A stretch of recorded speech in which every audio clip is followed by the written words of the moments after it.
Again, let me welcome so many people here tonight. What I want to talk about is an aspect of the Mahayana Buddhist tradition that I seem to be on kind of a roll of talking about things that are like this will help you better understand scripture and liturgy and that sort of thing, because this is there's some references to what I want to talk about tonight that you're liable to run across, and if you're familiar with the idea, I think it'll be helpful. So I'm going to start with I got a couple of readings I want to begin with. The first one's a little longer, and the other two are really short. This first piece is from the Avatamsaka Sutta, the Flower Garland Sutra, from the second chapter. At that time, there was another Bodhisattva Mahasattva in that congregation by the name of King of the Wisdom of the Light of the Lotus, who contemplates all supreme dharmas. Yes, that's a name. Assisted by the Buddha's awesome spiritual powers, he surveyed the 10 directions and then spoke these verses. The extremely profound wisdom of the Tathagata everywhere enters the Dharma realm. It is able to accord with transformations in the 3 periods of time and thus serve for the world as an illuminating guide. The same Dharma body possessed by all Buddhas depends on nothing and is free of any differentiating aspects. Even so, adapting to the minds of all beings, it enables them to see the Buddha's physical form. Having completely fulfilled the realization of all knowledge, they everywhere know all dharmas. There are none among them all who do not appear even within every one of all these lands. The body of the Buddha, its radiance, and its inconceivable physical marks, those beings who have faith and delight in them, and are allowed to see them in accordance with whatever suits them. Even from within a single Buddha's body, countless Buddhas are transformationally created. Their thunderous sound pervades all the many kshetras, the worlds, as they expound on the Dharma as deep as the ocean. Within each and every pore, a web of light pervades all the 10 directions, proclaiming the Dharma with the Buddha's sublime voice and training even those who are difficult to train. From within the light of the Tathagata, there always emanates a deep and sublime voice, praising the Buddha's ocean of meritorious qualities, as well as the conduct practiced by the Bodhisattvas. The Buddha turns the wheel of right Dharma, which is measureless and boundless. The Dharma which he proclaims is unequaled and such as those of but shallow wisdom could never fathom. He manifests bodies realizing right enlightenment even within every world. In each of them, he brings forth spiritual transformations, thus filling the entire Dharma realm. Each and every body of the Tathagata manifests Buddhas as numerous as all beings, in all of the worlds as numerous as atoms. They everywhere manifest the power of spiritual super-knowledge. This much shorter piece is from the Brahma's Net Sutra. This is from the second section of that sutra, which is about the precepts. Now I, Vairakana, sitting on the lotus flower platform, on the 1,000 petals that surround me, 1,000 Shakyamunis again appear. Each flower has 10 billion lands, and each land a Shakyamuni. Each sits under a Bodhi tree, and simultaneously they all attain full enlightenment. These hundreds of thousands of millions of Buddhas are all the original body of Vairakana. To each of these hundreds of thousands of millions of Shakyamunis is attached a vast number of followers, who altogether come to my place and listen to me recite the Buddha's precepts. The nectar gate is then opened, and at this time hundreds of thousands of millions of Shakyamunis return to their original site of enlightenment, each sitting under a Bodhi tree. This last piece is not from a sutra. This is one small part of the formal meal liturgy that's used in the Korean tradition, and there's something really similar that's used in other Mahayana traditions as well.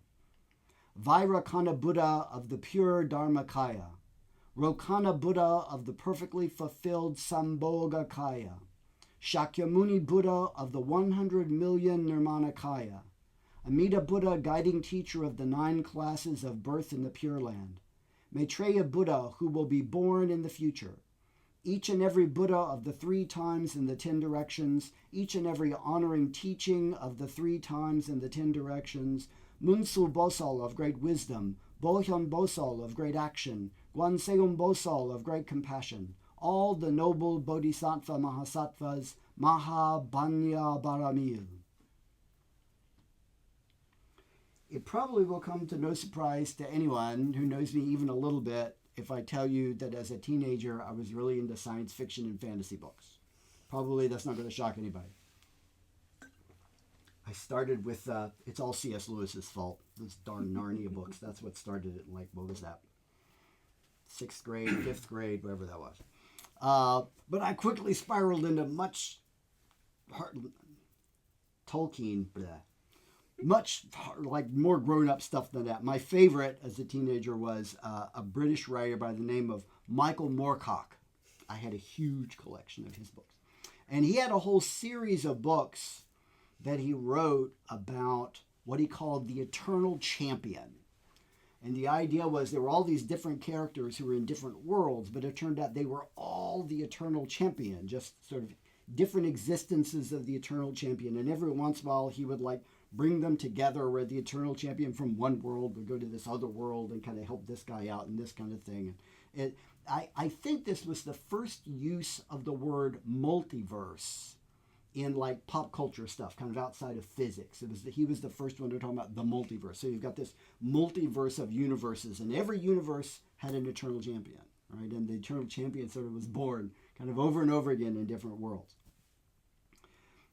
It's really similar to a more current, if anybody's into this, pop culture referent is the Spider-Man movies, the animated Spider-Man movies that started coming out a couple of years ago. You know, the multiverse thing is kind of a big deal in a lot of these kind of superhero kind of movies in recent years. But the Spider-Man movies are a really good illustration of that. These animated movies, and it's like the Spider-Verse, which is their version of the multiverse. And the idea is that every world has a spider something, a Spider-Man, a spider this, a spider that. And every world, it's like the Eternal Champion, right? Every world has some version of Spider-Man. And those animated movies are all about the different versions of Spider-Man sort of coming together and working together and helping each other out. It's very much similar to the Eternal Champion thing I was talking about a minute ago. And in the Mahayana tradition in Buddhism, you see something kind of similar in the sense that there are all these worlds, and every world has a Buddha, and every once in a while in the sutras, they kind of come together and they meet in different places and this sort of thing. And there's an idea, if you're familiar with this idea, some of this stuff might make a little more sense and be a little easier to understand some of these, how we should think about the Buddha and Buddhas and this sort of thing. It's called the Trikaya. That's the concept, Trikaya. In Korean, it's called Samshin. The three bodies, right? The three bodies. That's what tree means, like try, right? Try, three bodies, kaya, body. What this refers to is the idea that every Buddha has three distinct aspects.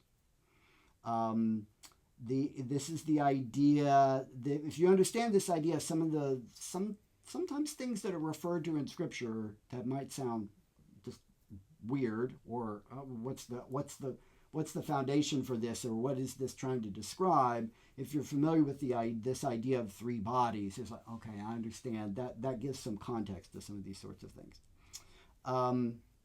For example, those of you who are here, who've been here for a while, may remember there was a week when we talked about the idea of the 32 marks, right? The 32 marks of a Buddha, the 32 signs on a Buddha's body. That are an indicator that this is sometimes called the 32 marks of a great person, right? That this is a person who either grew up to be a Buddha or to be a Chakyavartin, a wheel-turning monarch, right?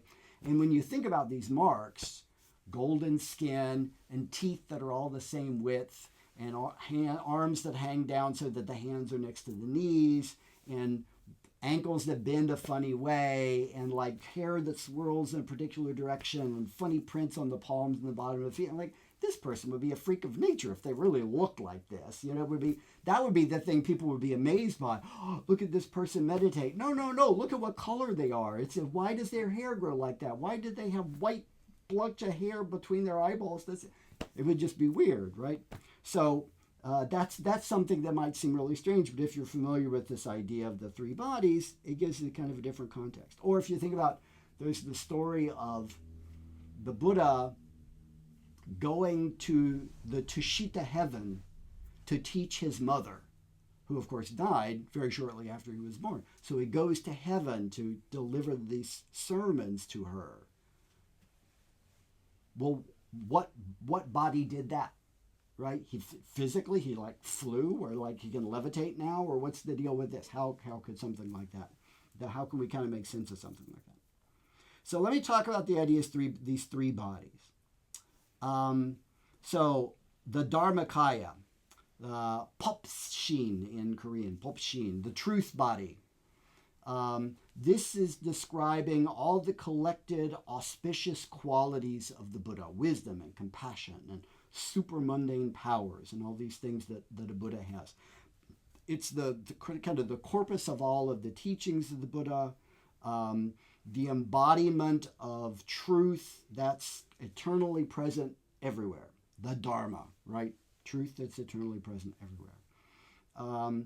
In the Mahayana tradition, this developed as an idea of a kind of cosmic principle that was regarded as the true nature of the Buddha and the source from which his various other forms derive. So this is the transcendental principle that all Buddhas share. It's the undefiled nature of mind, pure wisdom, and consciousness. It's the ultimate universal supreme Buddha-ness, right? It's the eternal behind the champion. If you think again about the idea of the eternal champion, it's kind of the eternal that's behind any particular champion. So that's the Dharmakaya. Sambhogakaya, Poshin in Korean is the name for this one. It's sometimes in English it's translated as the enjoyment body or the reward body or the bliss body. It's described as the body for one's own enjoyment, since it's the body in which the Dharma is experienced. We experience a Buddha experiences the Buddha through the Sambhogakaya, and experiencing the Dharma is joyful. So therefore this body is full of joy. It's also described as the body for the enjoyment of others, because this is where the marks come in. For example, the 32 major and 80 minor marks of a great being, the sort of the full resplendence of Buddhahood.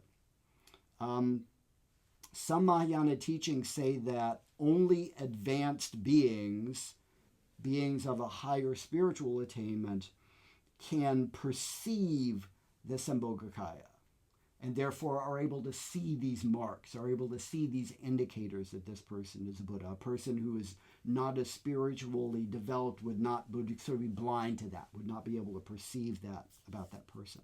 So it's sometimes called the body of reality, right? Kind of true, deep reality, not kind of mundane reality, true, deep reality. So that's the second one, Sambhogakaya. The third one, Nirmanakaya, Hwashin in Korean. This is the emanation body, the transformation body. This is the body that the Buddha manifests in order to teach sentient beings, in order to effectively teach others. So for just an everyday kind of person like you and me, this is what we would see. When we look at the Buddha, we would see this is sort of the physical body, the manifestation body. So it's the only one of the three bodies that a lesser being can perceive. So Shakyamuni, the historical Buddha, Siddhartha Gautama, who lived in India and died in India almost 2,600 years ago, the historical Buddha, his perceived form, what people saw when they looked at him, people on the street, was Nirmanakaya, the emanation body. It's referred to as the Uttama Nirmanakaya, the supreme emanation body, which is sometimes described as a display for the sake of the world, a body that displays hunger, a body that displays aging, a body that displays sickness, a body that displays all of the foils and frailties that living beings have as a teachable moment for other beings. Upaya, right? As a skillful means, the Buddha appeared to get old.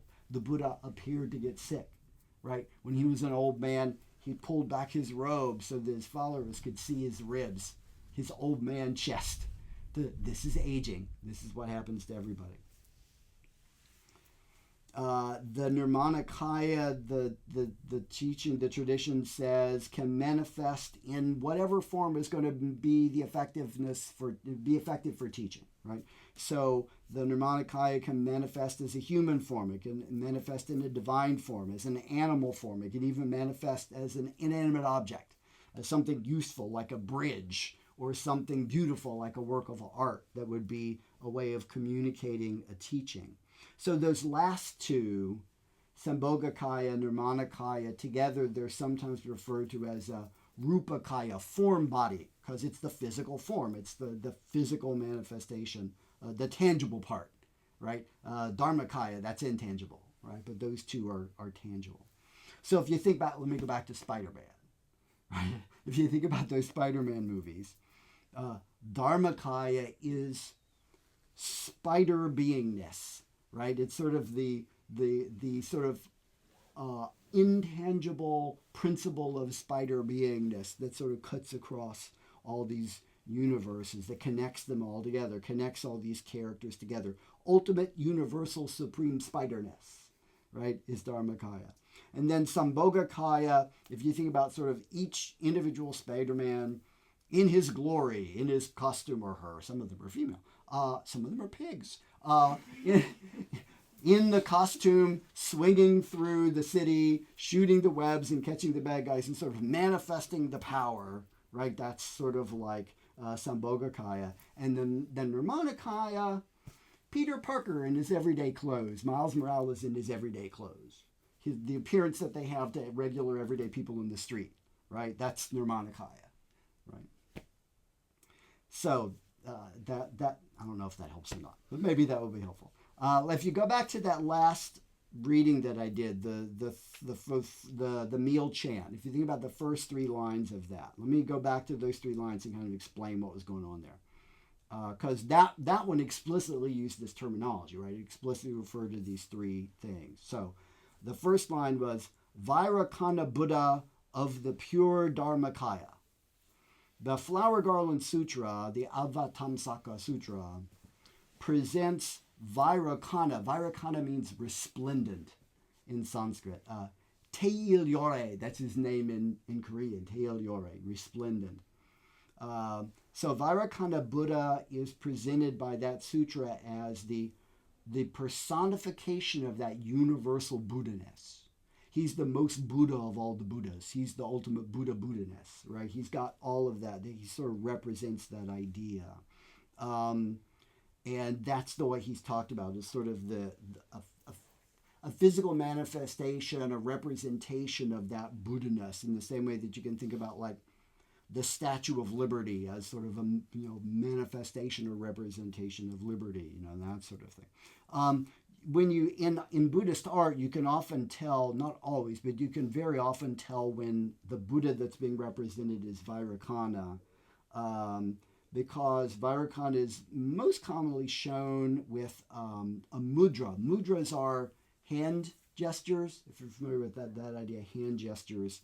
And Vairakana is often showed with what's called the mudra of wisdom, which is one finger up and grasping that finger with the other hand. I don't know why that's the mudra of wisdom, but that tradition, that's the mudra of wisdom. So Vairakana Buddha, pure Dharmakaya. Rokana Buddha of the perfectly fulfilled Sambhogakaya. The Brahma's Net Sutra presents Rokana Buddha as the Sambhogakaya of Shakyamuni, right? When the Buddha delivers the precepts, that's sort of manifesting Rokana Buddha, manifesting that Sambhogakaya. Shakyamuni Buddha of the 100 million Nirmanakaya, right? Some translations of this text, rather than using that crazy huge number, just say myriad, right? Myriad Nirmanakaya. The idea that Shakyamuni, Sokamuni Bul is just one of uncountable physical manifestations of the deep truth of Buddhahood, of that Dharmakaya, right? So every world has its eternal champion, right? And that's the eternal champion that we know about.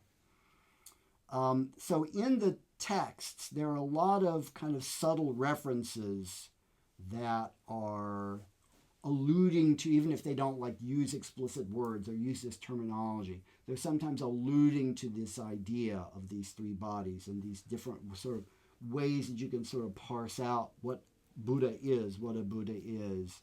And if you're familiar with the concept, you'll start seeing it as you're reading different scriptures, or you're hearing a chant, or you're looking at a piece of liturgy or prayer. And you'll say, okay, that's the context. That's a reference to. So it can help with understanding some of that kind of stuff.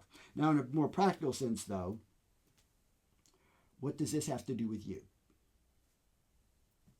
The Mahayana tradition, and some of you I know about this because we've talked about it before.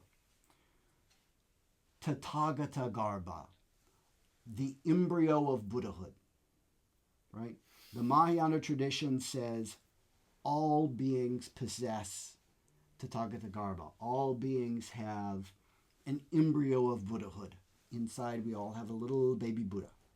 We all have the potential, right? We all have that potential for enlightenment. We all possess that embryo of Buddhahood, but it's unrealized. It's unmanifested. It's contaminated with worldly concerns, like, the ore of a precious metal that hasn't been refined, right? But we all have that. We all possess that. That's what the Mahayana teaches. Dharmakaya, that essence of Buddhahood, is Tathagata Garbha manifested, realized, refined to its pure state.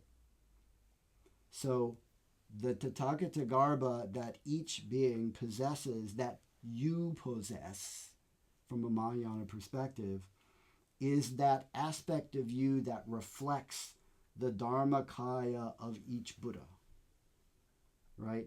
Kind of like that staticky signal that your radio gets when you're in your car. Who listens to the radio in their car anymore? Me too, NPR. Big surprise there too, right? That staticky signal that your car actually gets is an approximation of the pure signal, right, that the station sent out. So that's the kind of the parallel, right? As we are going through our lives, manifesting, trying to be a better person, trying to understand our role in the world, trying to live a good life, working on ourselves, developing our potential.